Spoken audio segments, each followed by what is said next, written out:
Welcome to I dream. నా పేరు లుంబిని. మనం లైఫ్లో ఏదైనా సాధించాలి అని అంటే ఫస్ట్ అది మన మైండ్లో మనం సాధించాలి, మనం సాధించగలము అన్న నమ్మకాన్ని సాధించాలి.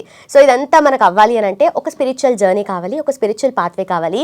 సో అది మనకు అందించడానికి ప్రాపర్ వేలో ఎలా వెళ్ళాలి అని మనం గైడ్ చేయడానికి ఈరోజు మనతో పాటు ఉన్నారు అనంత శక్తి ఫౌండేషన్ నుండి ఫౌండర్ అనంత సాయికృష్ణ గారు. ఆయనతో మాట్లాడదాం. హలో సార్, నమస్తే. నమస్తే అండి. సార్, ఈ మధ్య ఇప్పుడున్న పరిస్థితులకి, ఇప్పుడున్న ఆలోచనలకి చూస్తూ ఉంటే తల్లిదండ్రులకి అలాగే పిల్లలకి మధ్య బాండింగ్ అనేది తగ్గిపోతూ ఉంటుంది. కొంతమంది పేరెంట్స్ అయితే ఎక్కువగా ప్యాంపర్ చేస్తూ ఉంటారు, ఎక్కువగా వాళ్ళకి కావాల్సిన దానికంటే ఇంకొంచెం ఎక్కువగా ఇస్తూ ఉంటారు. ఇంకొన్ని సందర్భాల్లో అయితే ఆ బాండింగ్ అనేది మిస్ అవుతూ ఉంటుంది కదా. సో అలాంటి పరిస్థితుల్లో మనం ఏం చేయొచ్చు అంటారు? ఇవి రెండు డేంజర్ అండి. ఇప్పుడు చూడండి, జనరేషన్ ఒక 10 years బ్యాక్ పిల్లలకి ఇప్పుడున్న పిల్లలకి తీసుకోండి. 10 years బ్యాక్ పిల్లలకు పేరెంట్స్ పైన ఉన్నటువంటి ప్రేమలు ఇవన్నీ ఇప్పుడు ఉండవండి. ఇప్పుడు పేరెంట్స్ ఎలాగున్నారంటే పిల్లలకు మేము ఎడ్యుకేషన్ ఇస్తున్నాము, వాళ్ళు బాగోగులు చూసుకుంటాం అనుకుంటున్నారు, కానీ వాళ్ళు చెడిపోవడానికి 90% పేరెంట్స్ కారణం అండి. అది వీళ్ళకి తెలియట్లేదు.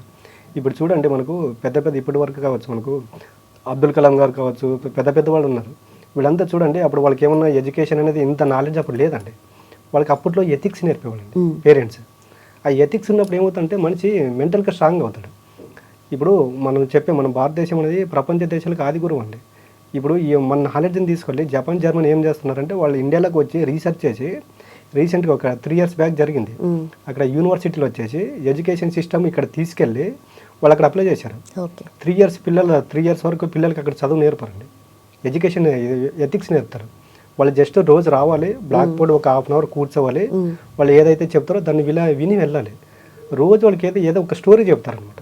ఆ స్టోరీ చెప్పినప్పుడు ఏమవుతుందంటే చిన్న పిల్లలకి మనం ఏదైతే స్టార్టింగ్ చెప్పినప్పుడు చూడండి, వాళ్ళ బలంగా అది వాళ్ళ మైండ్లో స్టోర్ అవుతుంది. ఇప్పుడు చూడండి, పిల్లలకు ఉన్నంత మెమొరీ పవర్ మనకు ఉండదు. ఎందుకంటే వాళ్ళు ఒక దాని గురించి ఆలోచన చేశారనుకోండి, ఒక దాని గురించి మాట్లాడుతూ ఉన్నారనుకోండి, వేరే దాని గురించి ఆలోచన చేయరు. అప్పుడు ఏమవుతుంటుంది, సబ్ కాన్షియస్ మైండ్లో స్టోర్ అవుతుంది. ఒకసారి స్టోర్ అయిన తర్వాత అది 100 ఏళ్ళు అయినా కూడా అది మళ్ళీ గుర్తుకు వస్తుంది. ఇప్పుడు జపాన్, జర్మనీలో చేస్తున్నది అదేనండి. 3 years వరకు పిల్లలకి ఎడ్యుకేషన్ చెప్పారు, ఎథిక్స్ నేర్పుతారు, మెంటల్గా స్ట్రాంగ్ చేస్తారు.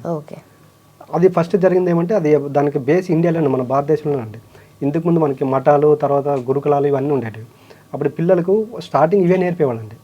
వాల్యూస్, తర్వాత ఎథిక్స్, పేరెంట్స్ వాల్యూ ఇవన్నీ చెప్పేవాళ్ళు. ఇవన్నీ ఇప్పుడు స్కూల్లో చెప్తే ఎలాగుంటుందంటే టీచర్స్ అనేది తిడుతున్నారు.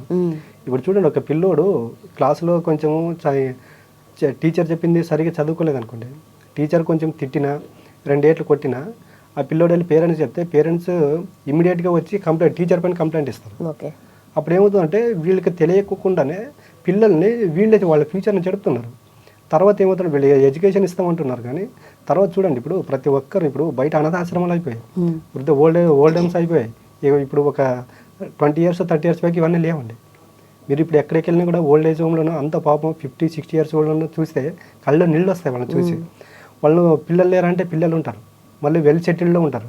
మళ్ళీ వాళ్ళకి ఎందుకు ఆ పరిస్థితి అంటే వెల్ సెటిల్డ్ ఉన్న వాళ్ళే ఎక్కువగా ఇలాంటివి చేసేవారు. అవునండి. నిజాంపేటలో ఒకటి మొన్న ఉందో, మేము వెళ్ళామండి. అబ్బాయి వచ్చేసి సాఫ్ట్వేర్ అండి, అంత ప్రాపర్టీ ఉంటే కూడా పట్టించుకోవట్లేదు, వదిలేసి వెళ్ళిపోయాడు. అప్పుడు ఏమంటే వీళ్ళకి చదువు నేర్పారండి, వాళ్ళకి ఎథిక్స్ నేర్పలేదు.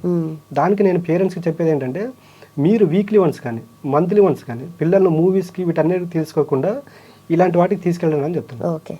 ఏవైతే మన ఓల్డ్ ఏజ్ హోమ్ కావచ్చు, అనాథ పిల్లలు ఉన్న శరణాలు తీసుకెళ్ళినప్పుడు ఏమవుతుందంటే ఈ పేరెంట్స్ ఎవరి కోసం కష్టపడుతున్నారు, మా కోసం ఏం చేస్తున్నారని వాళ్ళకి అక్కడ ప్రాక్టికల్గా కనిపిస్తుందండి. అప్పుడు ఏమవుతుందంటే మనము ఎక్స్పెషల్ ఆ పిల్లలకి నేర్పించాల్సిన అవసరం లేదు.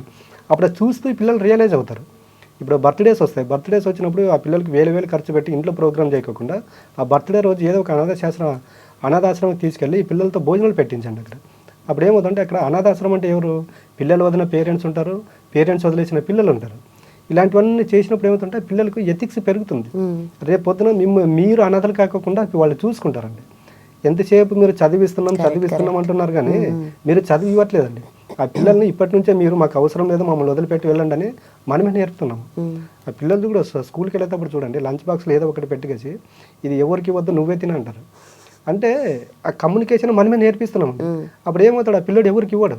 ఆ మెంటాలిటీ, ఆ మైండ్ సెట్ అలాగే బిల్డ్ చేసుకుంటారు. ఆ ఏజ్ పెరిగే కొద్దీ ఆ పిల్లడు ఏమవుతుందంటే ఎవరిని దగ్గరికి తీసుకోడు, ఎవరితో మాట్లాడు. ఇదే రేపొద్దున ఏమవుతుంది, పెద్దగా అయిన తర్వాత అదే ఫార్ములా మీ పైన అప్లై చేస్తాడు. అప్పుడు తప్పెవరిది, పేరెంట్స్ దండి. ఇప్పుడు పేరెంట్స్ కూడా ఇంట్లో వాళ్ళు ఎడ్యుకేషన్ ఇస్తున్నామని ఎడ్యుకేషన్ టైం ఇవ్వట్లేదు. బయట ఇప్పుడు చూడండి, 10th అయిపోయింటే డ్రగ్స్కి అలవాటు పడ్డము, ఆల్కహాల్, సిగరెట్స్ ఇవన్నీ ఎక్కువైపోయినాయి.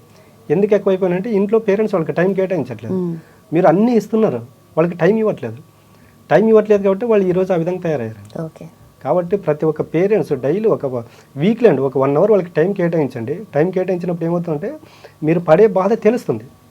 మాకు రీసెంట్గా ఒక పేరెంట్ అలాగే వచ్చాడు. అబ్బాయి కూడా ఊకే ఇబ్బంది పెడుతున్నాడు, నాకు అది కావాలి ఇది కావాలంటే అబ్బాయిని నా దగ్గరికి తీసుకొచ్చారు. అబ్బాయికి హాలిడే ఉన్నప్పుడు ఓ రోజు నీ అంటే తీసుకెళ్ళాలని చెప్పాను. అబ్బాయి వాళ్ళ ఫాదర్ అంటే వెళ్ళాడు. 2 డేస్ అక్కడ షాప్లో కూర్చొని వాళ్ళ నాయన పడే బాధ అక్కడ ఎంత లైవ్లో చూశాడు అనమాట. అవన్నీ చూసినప్పుడు అబ్బాయి ఒక 1 వీక్ తర్వాత నా దగ్గరికి వచ్చి నాకేం అవసరం లేదా అని చెప్పాడు. నేను ఏం చెప్తానంటే ఇలాంటి ప్రాక్టికల్గా చూపించినప్పుడు రియలైజ్ అవుతారండి. వీళ్ళే సుకుమారంగా పెంచుతున్నారు వాళ్ళని. మీకు లీవ్ ఎప్పుడైతే ఉంటుందో హాలిడే ఉన్నప్పుడు మీరు జాబ్ చేస్తున్నారంటే మీతో పాటు తీసుకెళ్ళండి, మీరు బిజినెస్ చేస్తున్నారో మీతో పాటు తీసుకెళ్ళండి, మీరు వర్క్ చేసే దగ్గరికి తీసుకెళ్ళండి. అక్కడ మీరు పడే ఇబ్బందులు ఏవైతే ఉంటాయో వీళ్ళు లైవ్లో చూస్తారండి. చూసినప్పుడు ఏమవుతుందంటే వాళ్ళు రియలైజ్ అవుతారు, వాళ్ళు మార్పు చెందుతారు.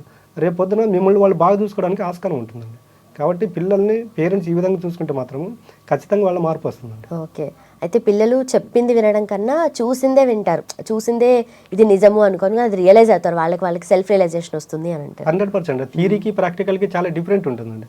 మనం ప్రాక్టికల్గా చూసింది మన మైండ్లో ఫిక్స్ అవుతుందండి. థియరీగా ఏమవుతుందంటే జస్ట్ అలా వింటాము, అది మర్చిపోతాము. ప్రాక్టికల్గా చూసింది ఏమవుతుందంటే ఇవన్నీ చెప్పాం కదా, రేపు పొద్దున వాళ్ళ పేరెంట్స్ విషయంలో ఏదన్నా అనాలనుకున్నా కూడా వాళ్ళు ఆలోచన చేస్తారండి. అంటే వీళ్ళంతా చేస్తుంది మా కోసమే కదా, నేను మా పేరెంట్స్ని ఇబ్బంది పెట్టడం మంచిది కాదనేది రియలైజ్ అవుతారండి. కరెక్ట్. చిన్నప్పుడు చదువుకునే రోజుల్లో అంటే very like 4th 5th class ఆ టైంలోనే మోరల్ సైన్స్ అనేది ఒకటి సబ్జెక్ట్ ఉండేది. ఇప్పుడు ఎంతవరకు ఉందో ఎవరు పాటిస్తున్నారో అసలు ఆ సిలబస్లో అది పెడుతున్నారో లేదో కూడా డౌటే. మీరు అన్నట్టుగా ఎథిక్స్ అండ్ వాల్యూస్ ఆ చిన్న ఏజ్లో చెప్తే ఎప్పటికీ లైఫ్ లాంగ్ వాళ్ళకి ఉపయోగపడుతుంది కదా. 100%. ఇప్పుడు పిల్లలు అనేది యాంత్రిక జీవనం అయిపోయింది. పిల్లలు వాళ్ళు హార్డ్ఫుల్గా ఆడుకోవడానికి లేదు. స్కూల్ అయిపోయిన తర్వాత మళ్ళీ ట్యూషన్. ఇంకా వాళ్ళకు అసలు బయట ఎథిక్స్ అనేవి ఏం తెలుస్తాయండి. రేపు పొద్దున వీళ్ళే అంటారు మా పిల్లలు మమ్మల్ని సరిగ్గా చూసుకోవట్లేదు అంటే దానికి కారణం మీరేనా. కాబట్టి మీరు పిల్లలకి టైం కేటాయించి అంటే ఎథిక్స్ నేర్పారనుకోండి, ఖచ్చితంగా రేపు పొద్దున వాళ్ళ ఫ్యూచర్లో మిమ్మల్ని మంచిగా చూసుకోవడానికి ఆస్కారం అయితే ఉంటుందండి. ఓకే. అయితే ఎవరైనా సరే పిల్లల్ని మంచిగా పెంచాలని అనుకుంటారు, మంచిగా పెంచుతున్నామని అనుకుంటారు. మరి ఇలాంటివి మిస్ అయినప్పుడు వాళ్ళకి ఎలా తెలిసి వస్తుందంటే రేపు పొద్దున పెద్దగా అయ్యాక వాళ్ళని చూసుకోనప్పుడు తెలుస్తుందా అంటే కాదు కదా. లైఫ్ లాంగ్ కూడా వాళ్ళకి ఆ ఎథిక్స్ అనేటివి వాళ్ళ లైఫ్లో ఇంక్లూడ్ చేస్తూ రావాలి కదా. సో పేరెంట్స్ నార్మల్గా ఏదైనా ప్రాబ్లం వచ్చినప్పుడు ఇలా కాదురా అని అప్పుడు నేర్పిస్తూ ఉంటారు. కానీ అలాంటిది స్కూల్ లెవెల్లో ప్రాబ్లం రాకన్నా ముందే నేర్పించాలని మీరు అంటారు. అదేనండి, రోజు వాళ్ళకు టైం కేటాయించి అంటున్నారు. వాళ్ళతో జస్ట్ మీరు ప్రేమగా మాట్లాడండి. ఇప్పుడు ఎక్కడికి వెళ్ళినా కూడా ఇప్పుడు బయట అమ్మాయిలు తిరుగుతూ ఉంటారు, అబ్బాయిలు తిరుగుతూ ఉంటారు. వాళ్ళు ఏమంటారు అంటే అమ్మాయిలు కూడా బయట ఏదో ఒక అబ్బాయి వెంట పడితే అది లవ్ అనుకుని అట్రాక్ట్ అవుతున్నారు. అమ్మాయి ఎందుకు అక్కడ అట్రాక్ట్ అవుతుందంటే ఇంట్లో వాళ్ళ పేరెంట్స్ అమ్మాయికి ప్రేమ చూపట్లేదు. అప్పుడు ఏమవుతుందంటే అమ్మాయి బయట చూపితే ఇదే రియల్ లవ్ అనుకుంటుంది. మెయిన్ అక్కడ జరుగుతుందండి ప్రాబ్లం. అప్పుడు ఏమంటే అట్రాక్ట్ అండి, అసలు ఒరిజినల్ లవ్కి తేడా తెలియదు కాబట్టి అమ్మాయిలు అక్కడ అట్రాక్ట్ అవుతున్నారు.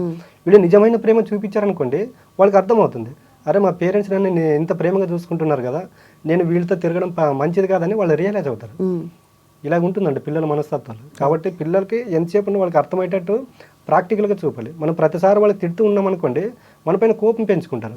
దానికి నెలకోసారి మనం చేసే వర్క్ దగ్గరికి తీసుకెళ్ళి ఈ అనాథాశ్రమాల దగ్గరికి తీసుకెళ్ళి అనుకుని వాళ్ళకి ఏం చెప్పుకోకుండా కూడా వాళ్ళు రియలైజ్ అయిపోతారండి. ఇది ప్రాక్టికల్గా పాసిబుల్ అవుతుంది. Right sir, thank you so much sir. Thank you అండి. And for more videos, please subscribe to iDream. Please subscribe to iDream. Please subscribe iDream. And please subscribe to iDream. For more videos, subscribe to iDream. please like, share and subscribe to the channel. Congratulations, iDream. Subscribe to iDream. Subscribe to iDream. So subscribe to iDream Media. iDream ki iDream team andarki huge congratulations. Please subscribe iDream Media. Please subscribe to iDream. Subscribe iDream. Please subscribe to iDream. iDream అంటే నా కళల channel subscribe చేసుకున్న నోరు తిరుగుతలేదు, మీరైతే గంట గుర్తు కొట్టండి. For more such videos, please subscribe to iDream. Subscribe to iDream. Please subscribe to iDream. Please subscribe iDream Media. Please do subscribe to iDream. Please subscribe to iDream Media. For best entertainment and information, please subscribe iDream. And don't forget to subscribe to iDream.